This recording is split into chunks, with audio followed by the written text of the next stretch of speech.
Right, anyway guys, we nearly died today. This is the side of YouTube that you don't actually get to see when shit goes wrong.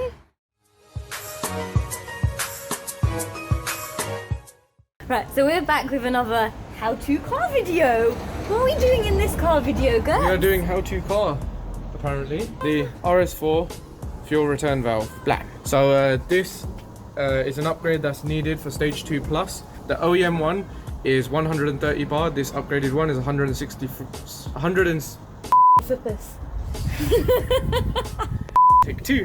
The OEM one is 130 bar of fuel pressure, and this can supply 136 Flippers. bar of pressure. So we're going to be installing this. It is a big pain in the bum. It's a pain in the bum, so I've ordered these. These are crow feet wrenches or spanners. They cost about 12-13 quid from Amazon, so they should do the job. This return valve is about 50 quid. You can get it done at places like AKS Tuning or Arctic. They generally fit this and supply it for about 70 to 80 pounds. But if you want to purchase this by itself, it's about 50 pounds. I'll leave the part number in the description. I'll also overlay the tools that we're going to use as well, just so you have those for reference. So let's get started. So you want to just clear your workspace and remove your engine cover if you do have one, if you have a stock one or TTS one.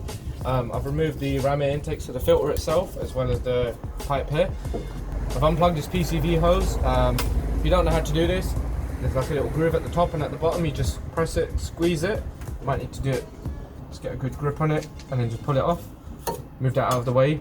So we need to take off the 2 bolts holding in these hard lines for the fuel. So there's one here and there's one here. So this bolt here you can actually get to as it is. It's not directly straight, but look, it's enough to get the bolt out. Take that one out. And for the second one, you can see the PCV valve's in the way. So what I'm going to do is I'm actually going to remove this. It's only a few bolts, so we'll get that off. So there's going to be 1, 2, 3, 4 bolts. There you go, PCV valve is off. Looks all good. As you can see, I've replaced it fairly recently. We can get to this second bolt on the hard line. We're going to be removing the diverter valve and the bracket. So if you do need a new diverter valve, if you want to upgrade to the revision G, which I think we're on now, that's all well and good.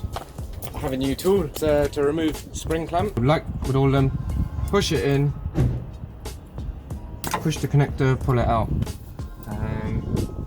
There's 5 bolts on this one. So yeah, let's remove this spring clamp and the hose. There's a little bit fiddly getting it on, but yeah, look, if I squeeze it, wouldn't. And look, it's locked. Just hoping that doesn't go flying into my eye. But look, it's locked. Yeah. So it's off now. So all I'm doing is just putting the screwdriver in between, as you can see. Just lift it very slowly. And be careful not to rip it. Just do this around as much as you have access to. Twist the tube a tiny bit. It looks like it's coming off. Yep, and it should be off in a sec. I'm being careful that doesn't fly in my eye. Remove the bolts. That's 4. Okay. So you've got a diverter valve out. Put it in a clean place. Okay, that's out. Spring clamp is off as well. So just pop a microfiber towel just down here because fuel may leak. Okay, so once that's off, you just move the hard line a bit out of the way, grab your cloth. Okay. So next we are going to remove this bracket just here. This is the diverter valve bracket, as you can see. It's held on by 2 10mm. One is there and one is there. Yeah. So this will be mounted here just like this. You just want to pull it very slowly and it comes out. So then you can maneuver this piece just to get at the bolts. I'm using a spanner. It's the easiest way is a 10mm. So here's the bracket off. There's 2 10mm nuts. It's positioned like this. The one on the left, I just used a 10mm socket with a little ratchet. And then the one on the right, I had to use a spanner because the clearance isn't great. Now we should be able to, if you guys can see, there. That is what we're trying to change. So this is where your crowfoot spanner comes in. We need to get this silver part off first, which is the relief valve. The relief valve is a 14mm. You want to use your crowfoot, and then the manual return valve is 17mm. You guys can see I've been moving these lines about. I've moved this about, this. I tried to get my crow's foot wrench spanner through there, but it just wasn't happening. So I managed to get a normal spanner in through the top, like this, crack the nut. I managed to loosen it a little bit, the silver one, but my hands are a bit too fat, so I'm gonna wait for Swati to get here. She's just cooking, and then she can reach in and undo that by hand, and I'll start on this 17mm. And then we can remove this one, put the new one in, screw it in, and put everything back together. So as you guys can see, I managed to get the relief valve off, straight from the top. Yep, so the relief valve is off. So if I tug on the hard line, if I can even find it. My fingers are too fat for this job. Yeah, there we go. So you can see it's moving. So now I can unscrew the RS4 valve. Wherever this one is in the way. I can't actually get a proper spanner in there, and I don't want to start breaking stuff around here. So I'm going to figure this out. I'm going to try and get an open-ended spanner, or the ratchet side on there. Try and get this around there. I'll let you guys know if I do it. It nearly worked, but again, that thing's in the way. It won't actually go anymore, which is a bit of a pain. So I'm going to try and get the crow foot through the top. I actually managed to get a ratchet in there. I heard something click, hopefully nothing broke. But you can see there's a deep socket 17mm bit. I managed to get it on. So I'm just going to push it a little bit more. So it's perfectly on now, I'll get it out, and then we'll get the new one in. We finally got it out. Swati came and helped. She's got very small hands, so while I had it in the socket, she was pushing it from this side just so it doesn't fall. You don't want to move these hard lines too much because they can just, I think they can snap. This is the old one, this is the new one. That's old, that's new. And then on the other side, old versus new. I mean, you could tell that this is old because, like, you can see the colour's worn off there. The skinny side faces out of the car and the fat side faces into the car. So we'll set it in there. It's recessed a little bit in there. It's a little bit snug. Let's give it a try. We didn't need to use crow's feet, by the way. You should see him coming in through here. My hand will fit in there. This is the plan now. Been at it for hours trying to get this back on, but it's just not working. So I've got a piece of tube, like a hose.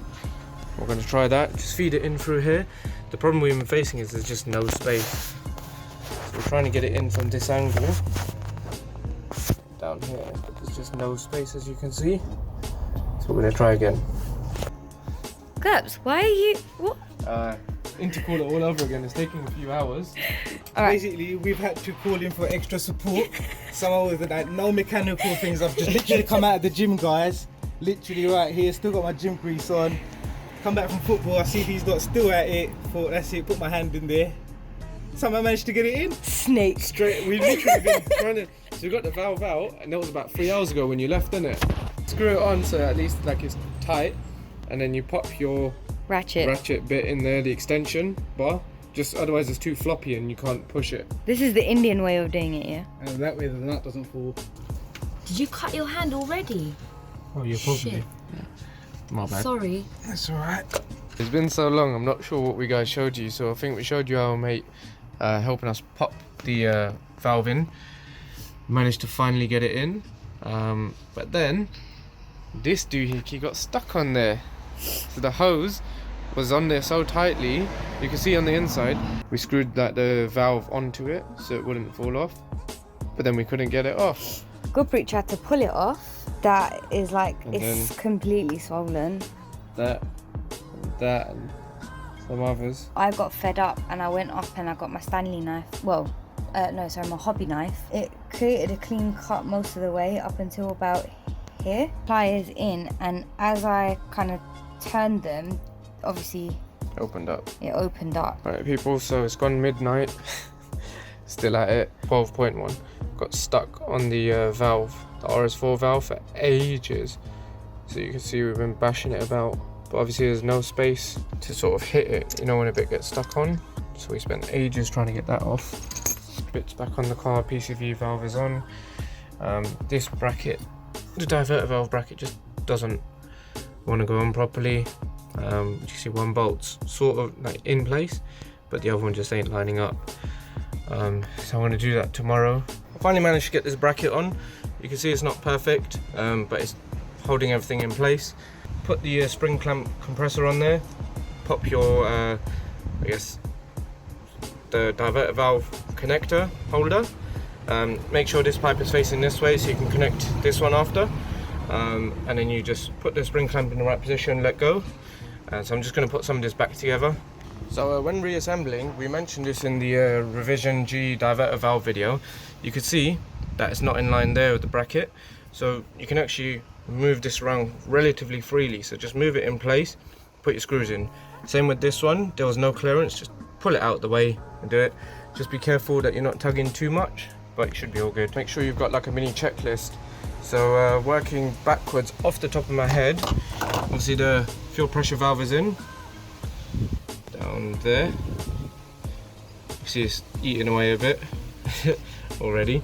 The relief valve is on there. There may be a tiny leak, so you need to keep an eye on that. Then you've got your brackets, they're in. Diverter valve, mounting plate, diverter valve, I think this is the boost pipe, all the connectors, PCV hose, and obviously the valve itself.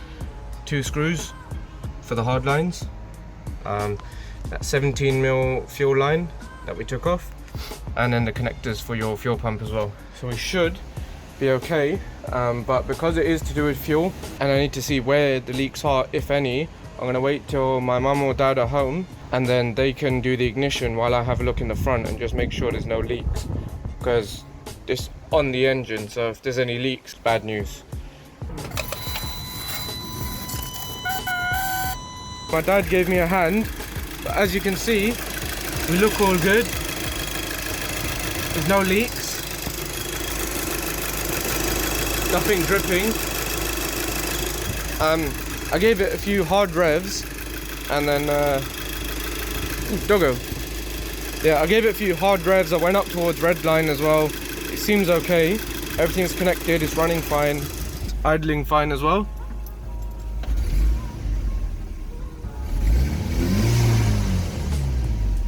And there's no fire. It's been on for about 5 minutes, so it looks all good. Alright guys, so it's Friday afternoon. Last night you guys saw us changing the fuel return valve. We are on our way to somewhere for something and we just smell like mad fuel. So obviously we both shot ourselves thinking what the hell. We've literally pulled up on the A12. Okay, so we've got a leak from here, right? The top of the valve. We don't know why the hell it's leaking because we didn't touch that last night.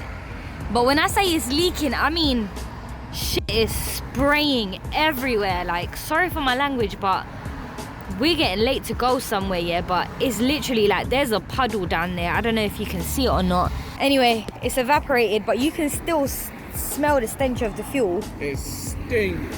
Right, anyway guys, we nearly died today. This is the side of YouTube that you don't actually get to see when goes wrong. Okay. Update for you guys. Gurpreet's dad came and saved our bum. Gurpreet managed to tighten everything and we're alive. The 17mm nut that we had to take off, the relief valve that you got to take off to get the hard line off. When I was loosening that, it must have pulled the brass fitting off very slightly as well, like undone it a tiny bit. So because of that, there must have been a tiny gap.